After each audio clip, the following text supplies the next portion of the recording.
Bonjour à tous, je vous retrouve aujourd'hui pour commencer les méditations de la neuvaine à Notre-Dame de Pontmain, dont la fête est le 17 janvier. Alors aujourd'hui, premier jour, nous allons camper le décor. Cette neuvaine sera priée parce que le message central de Pontmain est la prière. Elle sera priée pour intercéder spécialement pour la paix. La paix dans les cœurs, la paix dans l'Église, la paix dans les pays en guerre, dans les familles, en France, etc. Alors parlons de ce petit village. Un phénomène étrange avait frappé tous les habitants de cet humble village de Mayenne. Dans la nuit du 11 au 12 janvier 1871, l'horizon s'était empourpré comme sous l'effet d'un gigantesque incendie. Sur la traînée sanglante de l'aurore boréale, un vaste nuage diaphane, aux franges d'or, glissa lentement. Ses formes bizarres lui donnaient tantôt l'allure d'une nef voguant au creux des vagues, tantôt la silhouette d'une cathédrale gothique noyée dans la brume. C'est un signe des temps, murmura César Barbedette à ses deux garçons, Eugène et Joseph, qui se tenaient muets à ses côtés. Triste temps, en effet, 1871. La France est au bord de l'abîme. Elle ne parvenait plus à stopper les envahisseurs, les Prussiens.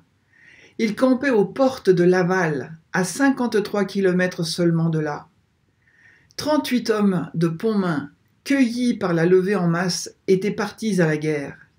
Et parmi eux, Auguste, le frère aîné des enfants Barbedette.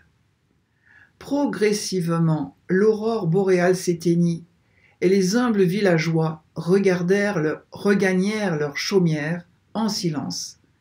Ils étaient frappés par ce mystérieux météore dont ils n'osaient rien présager de bon. Comme ils se trompaient. Le soir du 17 janvier 1871, quelques jours passèrent et l'on arriva donc au soir du 17 janvier. Après la classe, Eugène et Joseph rentrèrent à la ferme familiale pour aider leur papa, bien surchargé depuis le départ de l'aîné. Car on vivait assez modestement chez les Barbedettes, comme du reste dans le petit bourg de Pontmain. Les terres maigres, conquises de haute lutte sur la forêt, abondaient d'ajoncs. Broyées, les tiges de ces plantes constituaient un supplément de fourrage pour les chevaux. Eugène, 12 ans, maniait hardiment le lourd maillet de bois. Il était auprès de son père, tandis que Joseph, 10 ans, s'occupait à déposer dans l'auge de pierre les bottes d'ajonc. Il était environ 17h30, mais déjà la nuit tombait. Soudain, la porte de la grange s'ouvrit, faisant vaciller la flamme de la chandelle de résine. Jeanne d'Étais, l'ensevelisseuse, entra dans la grange pour raconter ce qu'elle a appris au sujet des soldats, dont fait partie Auguste Fritot, le demi-frère d'Eugène et Joseph Barbedette. Naturellement, la conversation porta sur la progression prussienne, les soldats de Pontmain, la misère de tous. Profitant de ce répit, Eugène abandonna son maillet et quitta la grange, histoire d'observer le temps. Et voilà donc le premier jour de la neuvaine, la belle grande dame. Premier jour de la neuvaine. La belle grande dame. Eugène crut rêver. Il avait neigé depuis le matin, mais maintenant le ciel totalement dégagé scintillait d'étoiles. Les toits encapuchonnés frissonnaient sous le froid piquant. Eugène, machinalement, leva les yeux en face de lui, vers la demeure voisine, habitée par Augustin Guidecoq, buraliste, et Adrien Boitin, sabotier. Alors il crut rêver. À 7 ou 8 mètres au-dessus de la maison, et légèrement en arrière, une dame d'une ravissante beauté le regardait en souriant. La céleste visiteuse était drapée d'une ample robe bleu foncé, sans ceinture, qui tombait du cou jusque sur les pieds, en formant quelques plis. Elle tenait les mains étendues et abaissées, dans l'attitude de l'apparition de la médaille miraculeuse. Aux pieds, elle portait des chaussons bleus ornés de rosettes d'or. Un voile noir rejeté sur les épaules couvrait le tiers du front, cachant entièrement les cheveux et les oreilles. Un diadème d'or, agrémenté d'un liseré rouge, surmontait le voile. Le visage de la dame exprimait une ineffable tendresse. La robe était parsemée d'étoiles à 5 branches, d'étoiles à faire pâlir leur sœur du firmament. Et penchée sur Eugène, la dame souriait. Combien de temps Eugène resta-t-il à contempler la dame? 10 bonnes minutes. Un quart d'heure peut-être. Jeannette cependant avait étanché sa soif de causette, et elle passa le seuil de la grange. Eugène l'interrogea à brûle-pourpoint. « Jeannette, regardez donc au-dessus de la maison d'Augustin si vous ne voyez rien. » La bonne vieille scruta curieusement les ténèbres, puis hocha la tête. « Ma foi non, mon pauvre Eugène, je ne vois absolument rien. » Le père Barbedette et Joseph, attirés par cet étrange dialogue, sortirent à leur tour et braquèrent leurs regards dans la direction indiquée. « Vois-tu rien, toi, Joseph ?»« Oh oui, répondit le cadet, je vois une belle grande dame. » Et il dépeignit la vision dans ses moindres détails. Le papa, quant à lui, interrogeait vainement le ciel constellé, sans rien distinguer de particulier. Aussi trancha-t-il d'un ton sans réplique. « Allons, allons, mes pauvres petits, vous ne voyez rien. Si vous aperceviez quelque chose, Jeannette et moi, nous le découvririons également. Les agents nous attendent, le souper aussi. » La tête basse, les enfants rentrèrent dans la grange. Sur le pas de la porte, Barbedette, inquiet malgré lui, murmura à l'oreille de Jeannette. « Pas un mot de tout cela. Personne ne les croirait et cela ferait peut-être du scandale. » Le rythme syncopé des maillets reprit. Pas très longtemps. Pourquoi soudain la gorge de papa Barbedette se noua-t-elle? « Eugène, va donc voir si tu vois encore. » D'un bond, le petit fut dehors et cria aussitôt. « Oui, c'est tout pareil. » Dans ce cas, va chercher ta mère et dis-lui que j'ai besoin d'elle. De suite, il battit des mains en criant « Que c'est beau, que c'est beau !» « Vas-tu te taire ?» gronda madame Barbedette accourue en frappant Joseph sur le bras. « Les voisins nous regardent. » Les deux enfants interrogèrent leur maman, lui fournissant de multiples détails.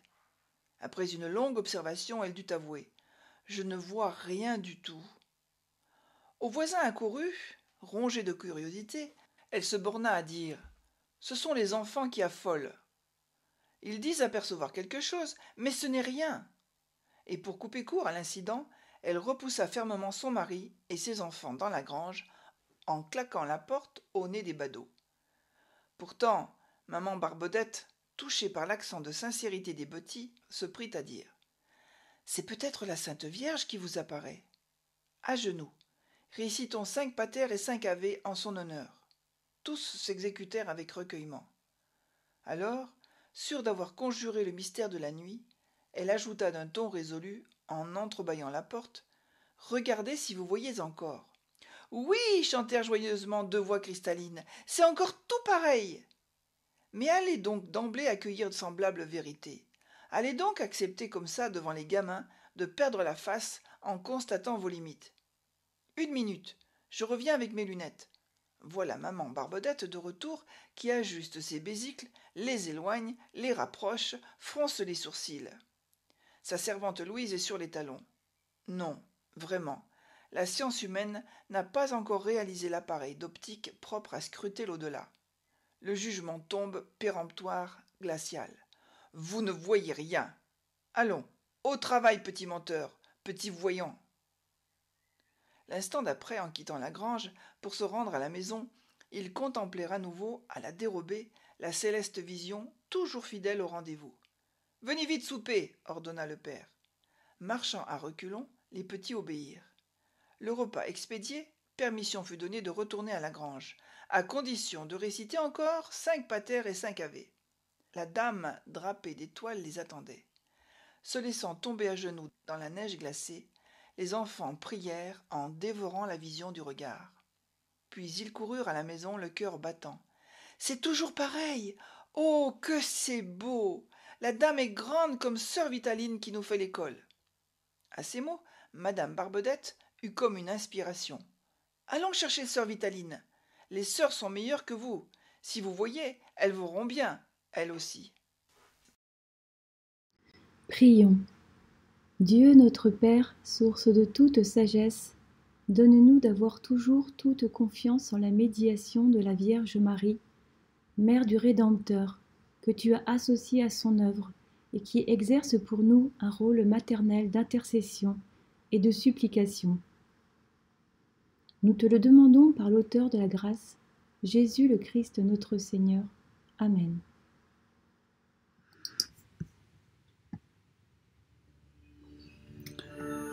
Eh bien, nous allons nous associer à ces enfants, à cette famille, et nous allons dire une dizaine de chapelets. Notre Père qui es aux cieux, que ton nom soit sanctifié, que ton règne vienne, que ta volonté soit faite sur la terre comme au ciel. Donne-nous aujourd'hui notre pain de ce jour. Pardonne-nous nos offenses comme nous pardonnons aussi à ceux qui nous ont offensés. Et ne nous laisse pas entrer en tentation, mais délivre-nous du mal. Amen. Je vous salue Marie, pleine de grâce, le Seigneur est avec vous. Vous êtes bénie entre toutes les femmes, et Jésus, le fruit de vos entrailles, est béni. Sainte Marie, Mère de Dieu, priez pour nous pauvres pécheurs, maintenant et à l'heure de notre mort. Amen. Je vous salue Marie, pleine de grâce, le Seigneur est avec vous. Vous êtes bénie entre toutes les femmes, et Jésus, le fruit de vos entrailles, est béni. Sainte Marie, Mère de Dieu, priez pour nous pauvres pécheurs, maintenant et à l'heure de notre mort. Amen. Je vous salue Marie, pleine de grâce, le Seigneur est avec vous. Vous êtes bénie entre toutes les femmes, et Jésus, le fruit de vos entrailles, est béni. Sainte Marie, Mère de Dieu, priez pour nous pauvres pécheurs, maintenant et à l'heure de notre mort. Amen. Je vous salue Marie, pleine de grâce, le Seigneur est avec vous. Vous êtes bénie entre toutes les femmes, et Jésus, le fruit de vos entrailles, est béni. Sainte Marie, Mère de Dieu, priez pour nous pauvres pécheurs, maintenant et à l'heure de notre mort. Amen. Je vous salue Marie, pleine de grâce, le Seigneur est avec vous. Vous êtes bénie entre toutes les femmes, et Jésus, le fruit de vos entrailles, est béni. Sainte Marie, Mère de Dieu, priez pour nous pauvres pécheurs, maintenant et à l'heure de notre mort. Amen. Je vous salue Marie, pleine de grâce, le Seigneur est avec vous. Vous êtes bénie entre toutes les femmes, et Jésus, le fruit de vos entrailles, est béni. Sainte Marie, Mère de Dieu, priez pour nous pauvres pécheurs, maintenant et à l'heure de notre mort. Amen. Je vous salue Marie, pleine de grâce, le Seigneur est avec vous. Vous êtes bénie entre toutes les femmes, et Jésus, le fruit de vos entrailles, est béni. Sainte Marie, Mère de Dieu, priez pour nous pauvres pécheurs, maintenant et à l'heure de notre mort. Amen. Je vous salue Marie, pleine de grâce, le Seigneur est avec vous. Vous êtes bénie entre toutes les femmes, et Jésus, le fruit de vos entrailles, est béni.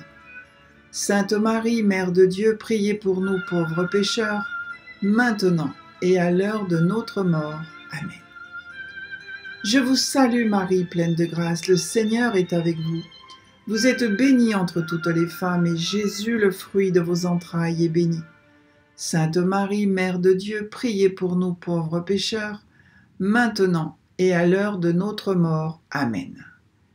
Je vous salue Marie, pleine de grâce, le Seigneur est avec vous.